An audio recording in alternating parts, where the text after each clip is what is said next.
This is iFIBER 1 News. Here are today's top stories. The Moses Lake School Board chamber was packed with disgruntled teachers wanting to draw attention to the superintendent's bonus incentive. A man is accused of breaking into at least 6 vehicles and running from police through several backyards early Wednesday morning in Moses Lake. A disease that cripples elk by deforming their hooves is now prevalent throughout much of Washington. There was snow all around, but none on the field, so the game went on as planned. From the iFIBER 1 newsroom, this is iFIBER 1 News, and it starts now. The Moses Lake School Board chamber was packed with disgruntled teachers wanting to draw attention to the superintendent's bonus incentive. About 200 teachers in the Moses Lake School District signed a letter expressing concern about the district's motives behind a proposal to cut $6 million out of the district's budget. Midway Elementary teacher Jay Mather spoke on behalf of the Moses Lake Education Association. On signing this contract, unfortunately, Dr. Meek continued to acquiesce to his boss, the school board. Instead, he should have stood up to the obvious conflict of interest created by this misguided attempt to change the school district into something that it is not, a business. However, given the relationship of the board to superintendent as codified by contract, and the adversarial nature of this board in particular, it is of little surprise that our superintendent and cabinet members capitulated in an untenable situation.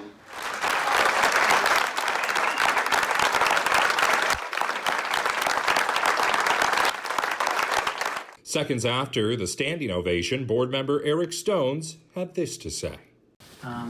This board I'm very protective of. Read that op-ed, has accomplished a tremendous amount in 16 months and continues to work hard. Be very careful. That's all I've got to say. We have given the largest increase in teacher contracts ever in the history of the Moses Lake School District. We earned it.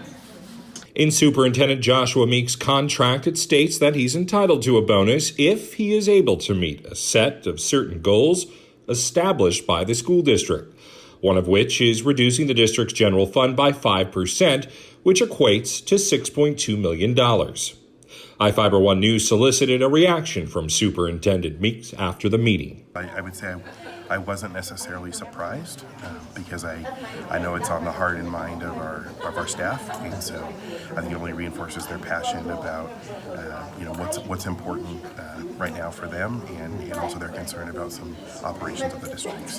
So and this is one of those points of misconfusion I think that often comes up, is that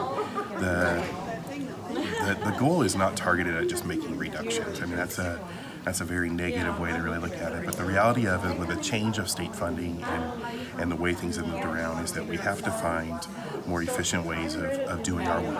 And so the advantage I see is quite simple, is that our students, every one of them, and I have 3 that attend this district, deserve a high quality education. So the efficiency is about being able to offer the very best for our students, despite what's changing around us.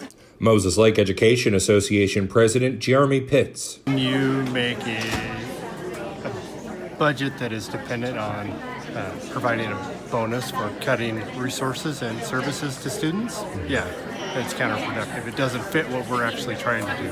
What do you think inspired that sort of bonus? Like cutting funding? We have a school board that is made up of business people, and that's a business model.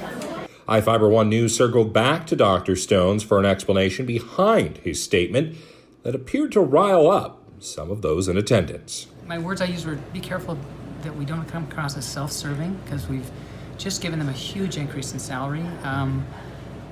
We love our teachers. We're going to reward them. We haven't laid off one person that I know of, at any position. We maybe by attrition we're not going to renew some parapros or something, but absolutely that's not our intent. And so a teachers union represents the teachers. The students are represented by the school board. There's only 5 student seats in this entire room, and those are the school board. We're duly elected. We represent the parents, their families. We represent the children. And so honestly, we love our teachers, but when we talk about a business, and they said that this isn't a business, it's a business. You saw that tonight with auto tech and maintenance and food services and technology. It's huge. 1,100 employees, it's a huge business, and the business is educating our children. The school district has not made any budget cuts as of yet. I'm Sean Goggins for iFIBER 1 News. This segment is brought to you by... Change doesn't have to be complicated. With a low-profile microwave hood combination that's ready to install right out of the box. It fits in the same space as your under-cabinet hood, so you can get your microwave off the countertop and make space for the routines worth keeping. The low-profile microwave hood combination, from the #1 selling appliance brand in the USA. Whirlpool Appliances, now available at more furniture in Ephrata. A man is accused of breaking into at least 6 vehicles and running from police through several backyards early Wednesday morning in Moses Lake. 29-year-old Cato Nelson is charged with possession of burglary tools, but prosecutors say more charges, including vehicle prowling and burglary, will be added as Moses Lake police continue to investigate. An officer was patrolling South Cougar Drive just before 3 a.m. Wednesday when he noticed a dark silhouette about 100 yards ahead of him. The officer noticed the suspect, later identified as Nelson, walking around a pickup truck and carrying a bag. Nelson then allegedly ran off and jumped a fence into a backyard as the officer gave chase. Moses Lake Police and a Grant County deputy tracked Nelson through multiple backyards before the suspect was located and taken into custody.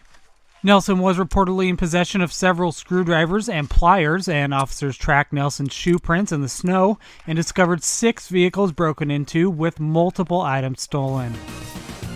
This is Joe Utter for iFIBER 1 News.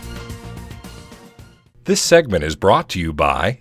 Your taste buds bored? Well, then bring them to Jay's Teriyaki. Not only does Jay's have a variety of teriyaki dishes, they also offer mouth-watering salads and sides. Call Jay's 509-764-5155. Jay's Teriyaki, located at 123 East Broadway in Moses Lake, because it's all in the sauce. A disease that cripples elk by deforming their hooves is now prevalent throughout much of Washington, with 4 new cases detected in the Olympic Peninsula. Treponeme-associated hoof disease has become common throughout the southwest portion of the state and as far west as Idaho. But now Washington State University researchers have found 4 cases near Olympic National Park. It causes foot ulcers and overgrown hoofs, and researchers want the public's health in monitoring its spread. If you see a lame elk or harvest one with hoof deformities, report it to local fish and wildlife agents. They'll pass on the findings to animal scientists at WSU, the lead agency on analyzing the bacterial hoof disease. So far, while it's not harmful to humans or livestock, it remains incurable. Jefferson Robbins, iFIBER 1 News. There was snow all around, but none on the field, so the game went on as planned. It was the first game of the season for the Ephrata Tigers and the first home game for the Royal Knights, and both teams were able to knock off some rust in this cross-class matchup. These 2 Columbia Basin teams met up on a cold Thursday night after dealing with snow the entire preseason. The Knights were able to score a goal in the first half to take a 1-0 lead, but the Tigers' defense held firm from there. The Knights had several good chances, especially in the first half, racking up 11 shots on goal by the end of the game. Despite all the shots on goal, only the 1 landed, so the Tigers were able to play their game and keep the Knights from controlling things. Ephrata finished with 6 shots on goal and were able to bait the Knights' defense into playing up, where they tried to send the ball over the top and turn the game into a foot race from there. Royal was able to stop the Tigers from making a goal and ultimately won by the score of 1-0. After the game, Royal head coach Jens Jensen was happy with the win, but still knows there's a ways to go if his team wants to make a serious push for the state title like they did last year. There's definitely things we got to fix, but I think we looked okay.